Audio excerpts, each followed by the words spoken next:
ಇನ್ನು ಕೊಪ್ಪಳದಲ್ಲಿ ಎಗ್ಗಿಲ್ಲದೆ ನಡೀತಾ ಇದೆ ಅಕ್ರಮ ಕಲ್ಲು ಗಣಿಗಾರಿಕೆ. ಅಕ್ರಮ ಕಲ್ಲು ಗಣಿಗಾರಿಕೆಯಿಂದ ಕಾಡು ಪ್ರಾಣಿಗಳಿಗೆ ಸಂಕಷ್ಟ ಎದುರಾಗಿದೆ. ಕೊಪ್ಪಳದಲ್ಲಿ ಈಗ ನಡೀತಾ ಇದೆ ಅಕ್ರಮ ಕಲ್ಲು ಗಣಿಗಾರಿಕೆ, ಎಗ್ಗಿಲ್ಲದೆ ನಡೀತಾ ಇದೆ. ಅಕ್ರಮ ಕಲ್ಲು ಗಣಿಗಾರಿಕೆಯಿಂದ ಈಗ ಕಾಡು ಪ್ರಾಣಿಗಳಿಗೆ ಸಂಕಷ್ಟ ಬಂದಿದೆ. ಕಲ್ಲು ಗಣಿಗಾರಿಕೆಯಿಂದ ಬೆಟ್ಟಗಳಿಂದ ಕರಡಿಗಳು ಹೊರಗೆ ಬರ್ತಾ ಇದೆ. ಕೊಪ್ಪಳದ ಅಚಲಾಪುರ ಗ್ರಾಮದ ವ್ಯಾಪ್ತಿಯಲ್ಲಿ ಅಕ್ರಮ ಗಣಿಗಾರಿಕೆ ನಡೀತಾ ಇದೆ. ಆತಂಕ ಹೊರಹಾಕಿರತಕ್ಕಂಥ ಅರಣ್ಯ ಇಲಾಖೆ ಅಧಿಕಾರಿಗಳು ಈ ಒಂದು ವಿಚಾರಕ್ಕೆ ಸಂಬಂಧಪಟ್ಟ ಹಾಗೆ ಆತಂಕವನ್ನ ಹೊರಹಾಕಿದ್ದಾರೆ. ಕಲ್ಲು ಗಣಿಗಾರಿಕೆ ಮಾಡಬೇಡಿ ಅಂದ್ರೂ ಕೂಡ ಇವರು ಕೇಳ್ತಾ ಇಲ್ಲ. ತೊಂದರೆ ಆಗ್ತಿದ್ರು ಕೂಡ ಪೊಲೀಸರು ನಿರ್ಲಕ್ಷ್ಯ ವಹಿಸ್ತಾ ಇದ್ದಾರೆ ಅಂತ ಆರೋಪ ಮಾಡ್ತಾ ಇದ್ದಾರೆ. ಅರಣ್ಯ ಇಲಾಖೆಯ ಅಸಹಾಯಕತೆಯ ದುರ್ಬಳಕೆ ವಿಚಾರವಾಗಿ ಆರೋಪ ಕೇಳಬಂದಿದೆ. ಈಗ ಕರಡಿ ಹೊರಗೆ ಬಂದಿರತಕ್ಕಂಥದ್ದನ್ನು ನೀವು ಗಮನಿಸ್ತಾ ಇದ್ದೀರಿ. ಜಸ್ಟ್ ಬಿಕಾಸ್ ಅಕ್ರಮ ಕಲ್ಲು ಗಣಿಗಾರಿಕೆ ಈ ಒಂದು ವಿಚಾರಕ್ಕೆ ಸಂಬಂಧಪಟ್ಟ ಹಾಗೆ ಅಲ್ಲಿ ಒಂದು ಆ ಕಲ್ಲು ಒಡೆಯೋದಕ್ಕೋಸ್ಕರ ಕೆಲವೊಂದು ಬಾಂಬನ್ನು ಇಡ್ತಾರೆ, ಅದು ಸ್ಫೋಟಗೊಳ್ಳುತ್ತೆ. ಅದರ ಒಂದು ತೀವ್ರತೆಗೆ, ಅದರ ಒಂದು ಶಬ್ದಕ್ಕೆ ಈ ಕಾಡು ಪ್ರಾಣಿಗಳೆಲ್ಲ ಹೊರಗೆ ಬರ್ತಾ ಇದೆ.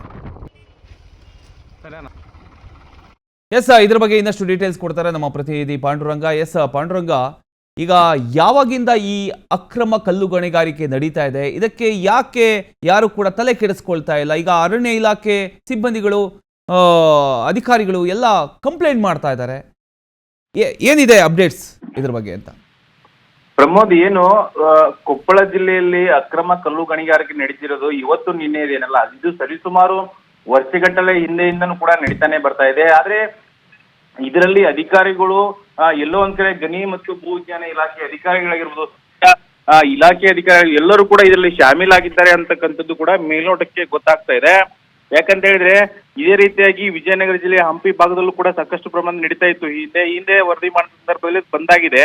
ಆದ್ರೆ ಕೊಪ್ಪಳ ಭಾಗದಲ್ಲಿ, ಸಣಾಪುರ ಭಾಗದಲ್ಲಿ ಮತ್ತು ಈ ಗಂಗಾವತಿ ಏರಿಯಾ ಸುತ್ತಮುತ್ತ ಇರ್ತಕ್ಕಂಥ ಹಳ್ಳಿಗಳಲ್ಲಿ ಯಥೇಚ್ಛವಾಗಿ ನಡೀತಾ ಇದೆ. ಯಾಕಂತ ಹೇಳಿದ್ರೆ ಈ ಭಾಗದಲ್ಲಿ ಹೆಚ್ಚಿನ ಪ್ರಮಾಣದಲ್ಲಿ ಗುಡ್ಡಗಾಡು ಪ್ರದೇಶ ಇದೆ, ಕಲ್ಲನ್ನ ಅತಿ ಹೆಚ್ಚಾಗಿ ಇಟ್ಕೊಂಡಂತ ಅರಣ್ಯ ಪ್ರದೇಶ ಕೂಡ ಇದೆ. ಹಾಗಾಗಿ ಇಂಥವ್ರನ್ನ ಟಾರ್ಗೆಟ್ ಮಾಡೋದ್ರ ಮೂಲಕ ಕಲ್ಲು ಗಣಿಗಾರಿಕೆ ನಡೀತಾ ಇದ್ದಾವೆ. ಅದರಲ್ಲೂ ಕೂಡ ಈ ಒಂದು ಏನು ಡ್ರಿಲ್ ಮಾಡೋ ಮುಖಾಂತರ ಬಾಂಬ್ ರೀತಿಯಲ್ಲಿ ಏನು ಬ್ಲಾಸ್ಟ್ ಮಾಡ್ತಾರೋ ಅದರಿಂದ ಕಾಡು ಪ್ರಾಣಿಗಳು ಈಗ ಚದುರಿ ಅರಣ್ಯದಿಂದ ನಾಡಿನತ್ತ ಹೆಜ್ಜೆ ಇಡ್ತಾ ಇದ್ದಾವೆ. ಇದರಿಂದ ಸಹಜವಾಗಿ ಸ್ಥಳೀಯ ಜನಗಳಿಗೆ ಭಯಭೀತಿ ಉಂಟಾಗ್ತಾ ಇದೆ. ಇದ್ರ ಬಗ್ಗೆ ಯಾವುದೇ ರೀತಿಯಾದಂತ ಜಿಲ್ಲಾಡಳಿತ ಆಗಿರ್ಬೋದು, ಅರಣ್ಯ ಇಲಾಖೆ ಆಗಿರ್ಬೋದು ಮತ್ತು ಸ್ಥಳೀಯ ಪೊಲೀಸ್ ಇಲಾಖೆ ಆಗಿರ್ಬೋದು ಯಾವುದಕ್ಕೂ ಕೂಡ ತಲೆ ಕೆಡಿಸ್ಕೊಂತ ಇಲ್ಲ. ಆದ್ರೆ ಜನಗಳಿಗೆ ಮಾತ್ರ ನಿತ್ಯ ಕಿರಿಕಿರಿ ಅಂತೂ ತಪ್ಪದೇ ಇಲ್ಲ ಇರ್ತಕ್ಕಂಥ ಪರಿಸ್ಥಿತಿ ಕೂಡ ನಿರ್ಮಾಣ ಆಗಿದೆ. ಎಲ್ಲೋ ಒಂದ್ ಕಡೆಗೆ ಏನೋ ಪೊಲೀಸರು ಕೂಡ ಈ ಒಂದು ವಿಚಾರದಲ್ಲಿ ನಿರ್ಲಕ್ಷ್ಯವನ್ನು ತೋರ್ತಾರೆ. ಯಾಕಂತ ಹೇಳಿದ್ರೆ ಪೊಲೀಸರು ನಿರ್ಲಕ್ಷ್ಯ ತೋರಿದರೆ ಅಂತ ಅರ್ಥ ಎಲ್ಲೋ ಒಂದ್ ಕಡೆ ಇಲಾಖೆ ಅಧಿಕಾರಿಗಳು ಕೆಲವೊಂದಿಷ್ಟು ಸಪೋರ್ಟ್ ಮಾಡ್ತೀರಾ ಅಂತಕ್ಕಂಥ ಪ್ರಶ್ನೆ ಉಂಟಾಗುತ್ತೆ ಪ್ರಮೋದ್. ಜೊತೆಗೆ ಏನೋ ಈ ಒಂದು ಭಾಗದಲ್ಲಿ ಅತಿ ಹೆಚ್ಚಾಗಿ ಕಲ್ಲು ಗಣಿಗಾರಿಕೆ ನಡೀತಿರೋದು ಅಧಿಕಾರಿಗಳ ಗಮನಕ್ಕೂ ಕೂಡ ಇದ್ರು ಕೂಡ ಯಾವುದೇ ರೀತಿಯಾದಂತ ತಲೆ ಕೆಡಿಸ್ಕೊಳ್ತಾ ಇಲ್ಲ. ಜೊತೆಗೆ ಏನು ಕೊಪ್ಪಳ ತಾಲೂಕಿನ ಅಚಲಾಪುರ ಏನು ಗ್ರಾಮ ಇದೆಯೋ ಆ ಸುತ್ತಮುತ್ತಲಿನ ಗ್ರಾಮದಲ್ಲೂ ಕೂಡ ಈ ಒಂದು ಯಥೇಚ್ಛವಾಗಿ ಅಕ್ರಮ ಕಲ್ಲು ಗಣಿಗಾರಿಕೆ ನಡೀತಾ ಇದೆ.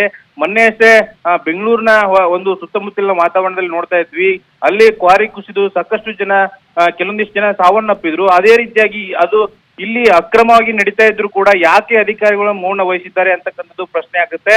ಎಲ್ಲೋ ಒಂದ್ ಕಡೆಗೆ ಏನು ಅರಣ್ಯ ಸಂಪತ್ತನ್ನಾಗಿರ್ಬೋದು, ಏನು ಕಂದಾಯ ಇಲಾಖೆಗೆ ಸಂಬಂಧಪಟ್ಟಂತಾಗಿರ್ಬೋದು, ಏನು ಹಂಪಿಯ ಏನು ಸುತ್ತಮುತ್ತ ಪರಿಸರ ಇದೆಯೋ ಅದು ಪರಿಸರ ಗ್ರೀನ್ ಝೋನ್ ಅಂತಕ್ಕಂಥ ಏರಿಯಾಗೆ ಬರುತ್ತೆ. ಅಂಥದ್ರನ್ನು ಕೂಡ ಈಗ ಅಕ್ರಮವಾಗಿ ಕಲ್ಲು ಸಾಗಾಟ ಮಾಡ್ತಿದ್ದಾರೆ ಅಂತ ಹೇಳಿದ್ರೆ ಎಲ್ಲೋ ಒಂದ್ ಕಡೆಗೆ ಅಧಿಕಾರಿಗಳ ನಿರ್ಲಕ್ಷ್ಯ ಇದರಲ್ಲಿ ಎದ್ದು ಕಾಣ್ತಿದೆ ಅಂತಾನೆ ಹೇಳ್ಬೋದು ಪ್ರಮೋದ್. ಈಗ ಕಾಡು ಪ್ರಾಣಿಗಳು, ಈಗ ನಾವು ದೃಶ್ಯದಲ್ಲಿ ಗಮನಿಸ್ತಾ ಇದ್ದೀವಿ, ಕರಡಿ ಈಗ ಹೊರಗೆ ಬಂದಿರತಕ್ಕಂಥದ್ದು. ಇದೇ ರೀತಿ ಬೇರೆ ಕಾಡು ಪ್ರಾಣಿಗಳು ಹೊರಗೆ ಬಂದಿದೆಯಾ ಹೇಗೆ ಅಂತ? ಪ್ರಮೋದ್, ಈ ಭಾಗದಲ್ಲಿ ಅತಿ ಹೆಚ್ಚಾಗಿ ಅರಣ್ಯ ಪ್ರದೇಶ ಇದೆ. ಇಲ್ಲಿ ಕರಡಿ ಒಂದೇ ವಾಸ ಮಾಡ್ತಾ ಇಲ್ಲ.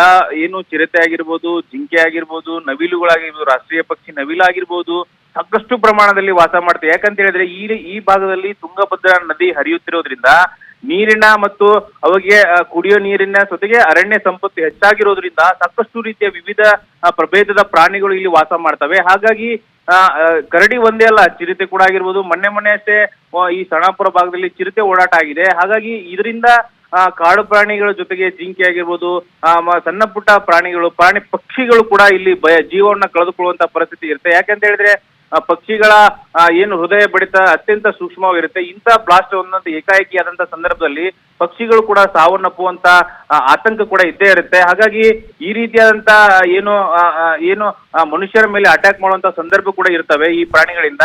ಹಾಗಾಗಿ ಎಷ್ಟೋ ಜೊತೆಗೆ ಮಾನವ ಮತ್ತು ಪ್ರಾಣಿ ಸಂಘರ್ಷ ಅತಿ ಹೆಚ್ಚಾಗಿ ನಾವು ಈ ಇತ್ತೀಚಿನ ದಿನಗಳಲ್ಲಿ ನೋಡ್ತಾ ಇದ್ದೇವೆ. ಹಾಗಾಗಿ ಈ ಒಂದು ಪ್ರಾಣಿಗಳ ಏನು ಹಾವಳಿಗ ಗ್ರಾಮಸ್ಥರಿಗೆ ಮತ್ತು ಜೊತೆಗೆ ಏನು ಕೃಷಿ ಚಟುವಟಿಕೆ ತೊಡಗತಕ್ಕಂತ ಜನಗಳು ಕೂಡ ಭಯಭೀತದ ವಾತಾವರಣ ಕೂಡ ನಿರ್ಮಾಣ ಆಗಿದೆ. ಈ ನಿಟ್ಟಿನಲ್ಲಿ ಜಿಲ್ಲಾಡಳಿತ ಆಗಿರ್ಬೋದು, ಸ್ಥಳೀಯ ಗಣಿ ಮತ್ತು ಭೂವಿಜ್ಞಾನ ಇಲಾಖೆ ಆಗಿರ್ಬೋದು ಮತ್ತು ಪೊಲೀಸ್ ಇಲಾಖೆ ಆಗಿರ್ಬೋದು ಕಟ್ಟುನಿಟ್ಟಿನ ಕ್ರಮವನ್ನ ಕೈಗೊಂಡಾಗ ಮಾತ್ರ ಇಂಥ ಅಕ್ರಮ ಕಲ್ಲು ಗಣಿಗಾರಿಕೆಗೆ ಬ್ರೇಕ್ ಹಾಕ್ಲಿಕ್ಕೆ ಸಾಧ್ಯ ಅಂತಕ್ಕಂಥ ಮಾತುಗಳು ಕೇಳಿ ಬರ್ತಾ ಇವೆ. ಪ್ರಮೋದ್, ಥ್ಯಾಂಕ್ ಯು ನಿಮ್ಮೆಲ್ಲ ಮಾಹಿತಿಗಾಗಿ ಪಾಂಡುರಂಗ.